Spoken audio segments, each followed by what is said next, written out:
Yağmur. Brownie mi yiyeceksin? Dur. Bir dakika. Yağmur. Al. Anne baba durmuyor. Çok mu güzel? Bak. Komşu bize brownie yapmış. Bir dakika. Hop. Parça yiyebilecek misin? Yok artık. Yazıcınlar. Yağmur ne yapıyor?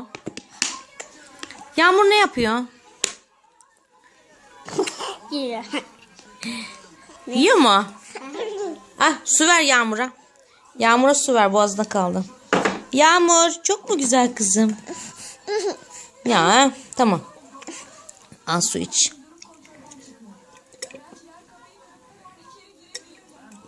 Anne sudan tamam mı? Aferin sana. Boğulacaksın. Ay, üste başa bak.